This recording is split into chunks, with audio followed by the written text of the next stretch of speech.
Alright guys, the title of today's video is 5 subtle ways to make any woman want more with you. The most common mistake I see in men these days is they can attract a woman, they can get the first impressions right, but then they're left in the dust after just a couple of days, after just a couple of weeks, and they're sat there thinking, why isn't this girl replying to my texts? Why does she not want to see me in person anymore? But if you do these 5 things, I promise you, you will see better results. Number 1, let her always talk about herself, right? The problem most guys have is they go on that first date with a girl they're really attracted to and they are too direct. The girl asks them generic questions and they straight up answer the question. Guess what? She does not care. Guys, you need to get this through your head. When girls ask you these generic, boring questions on a first date, especially the first time that you meet them, you need to be playful. You need to not take yourself too serious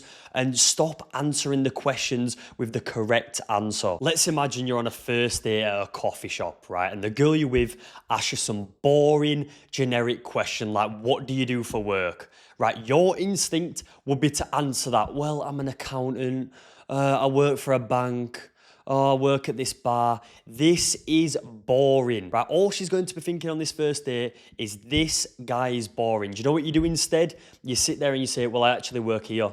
Yeah, I'm on a break right now, but it's all good. We've got an hour. We've got an hour to just chill, and then I've got to go back to work. She's going to sit there. She's going to laugh. She's going to giggle, right? This is all playful. This is all a joke. Because what you guys need to understand is that when you're too direct, you give the correct answer, you're very robotic in the way you answer her questions, she sees this as boring. She sees this as, I'm never going to go on a date with this guy again. It's not necessarily important to be honest and truthful with what you say, right? Because at the end of the day, it's how those words make her feel. Guess what? If you just give her the boring answer, she's going to go over to her best mate and she's going to be like, yeah, we just didn't have a vibe. Yeah, we just didn't connect. Like, I didn't really understand his personality. It's a bit boring.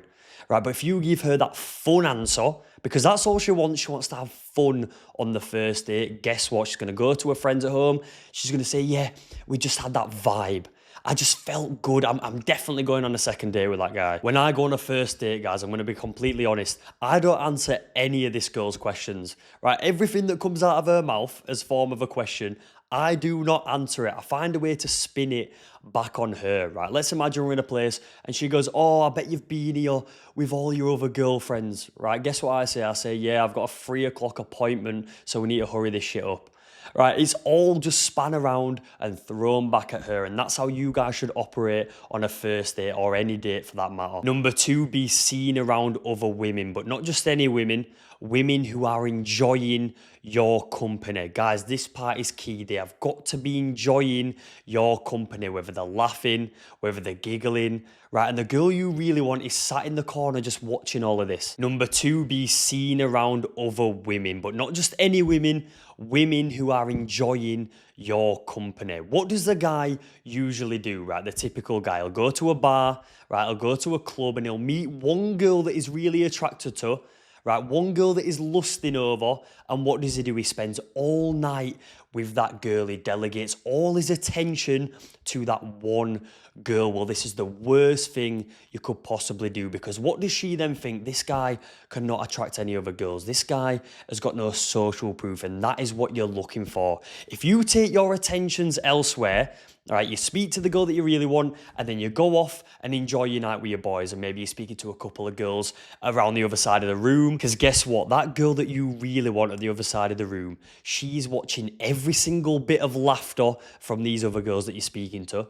She's watching every little handhold, touch on the shoulder, right? The way they're playing with your hair. She's watching this from afar and she's thinking, these girls have done the vetting process for me, and this guy is high value. This guy has social skills. This guy's got confidence, charisma. She sees this by the way other girls treat you. So go speak to the other girls in the bar, right? Go speak to the other pretty girls at work, and then that one pretty girl that you really want, she's going to pursue you. That is the beauty of it, guys. She will come back to you because she knows, right, these other girls want him, so there must be value here. Number 3, be outcome independent. Now, what do I mean by this? What I mean is you're never delighted or disappointed with the outcome of anything, whether that be a first date, whether that be a relationship, whether that be a marriage of 20 years, right? Whatever happens in the end, you do not give a fuck. My mindset is that a woman's feelings towards you can change every single day, right? As soon as that girl's head lifts up from the pillow every morning, right, she could feel something different for you. So the rule I live by is whatever is.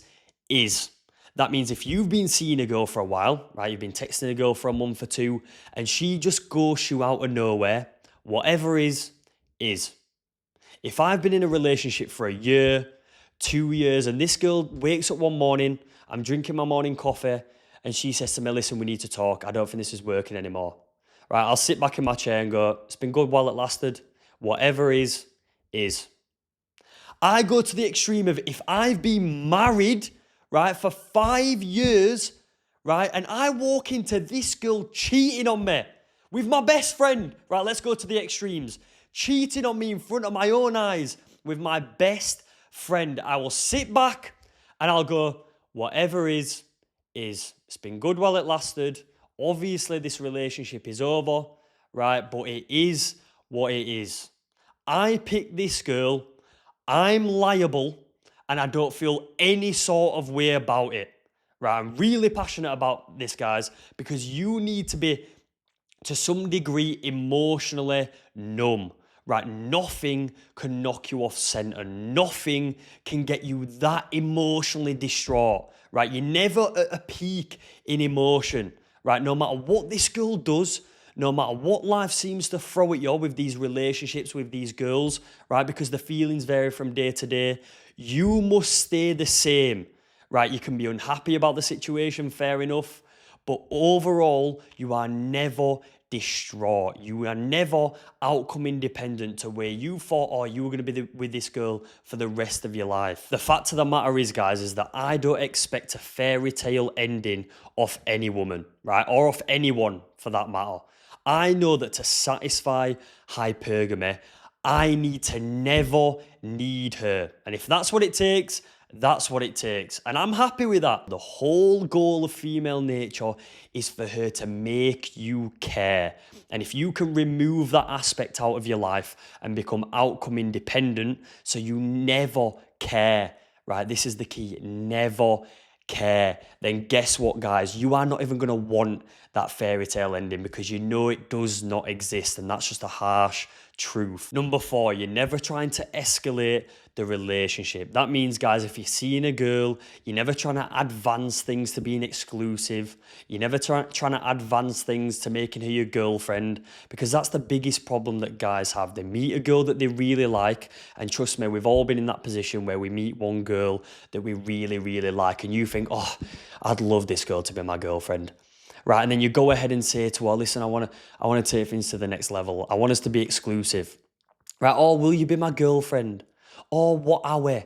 And at that moment, guess what happens in her head, guys? A trigger goes off and she thinks this guy's got no options. This guy can attract no other girls. He thinks I'm the best he can do. And instantly, hypergamy is dissatisfied. If you're a guy who believes the one exists, right? You believe you're going to be with a girl and she's going to love you forever. Guess what? That's not going to happen, right? If you're hoping to make a girl your girlfriend one day, right? Guess what? You've failed hypergamy already. Right? At the end of the day, she needs to come to you, because if you don't do this, she's going to be thinking, oh, this guy's trying to lock me down while he can. Right, he's trying to quickly make me his girlfriend, right, so that I don't go to any other guy. You're also implying that she's better than you, right, because you're the one going to her looking for the relationship. And at the end of the day, women date up, right? She wants to know that you are better than her. So if you come to her to advance the relationship, guess what? This will end in heartbreak. Always let her come to you. Always let her ask, what are we? And start begging for the relationship. And the 5th and final subtle way to make any girl want more from you is to never say anything negative. Right? What you want her to think is that life is always going your way. Right? Everything's always working out for you. right? So if she comes into your life as part of a relationship, even if it's just seeing you for a couple of months, you are going to make her life better in one way or another. She's only entering the relationship in the first place to make her feel something, to make her feel better, to improve her life, right? So if you're sit there and you're indulging in all this soft shit where you're telling her how you feel, right? You're telling her all the negative things that are going on in your life. She expects you as a man to just sort it, right? Whatever you've got going on, just sort it. The word she never wants to hear is I can't, right? I can't do something. I can't do something because I'm tired today. I can't afford this because I just got fired yesterday. That is negative, negative, negative. The best analogy I can give you guys is the highest form of respect a woman has is for her father, right? It's for her dad. Guess why? Because that man, he's always there to save her no matter what. Does her dad ever say to her, I can't fix that for you? Does her dad ever say to her, I'm not going to come and sort that for you? No, he doesn't. He's always there when a car's broken down, right? Don't worry, I'm on my way to fix it. He's always there when she needs a tyre changed. He's always there when she's got some technological issue, right? And he's sorting it. He's getting his laptop out, fixing everything, right? He's always there, even financially. Oh, I can't afford rent this month. A dad's there. And I'm not saying you need to support her financially. I'm giving you an example, right? Her dad is the Superman in her life. He fixes things, and no matter what, he sorts things. And that's the role you need to take for maximum respect. Because guess what? She has maximum respect for her dad because he sorts shit without complaining. Guys, if you enjoyed today's video, drop it a like, leave a comment, and subscribe to the channel for more. I love you.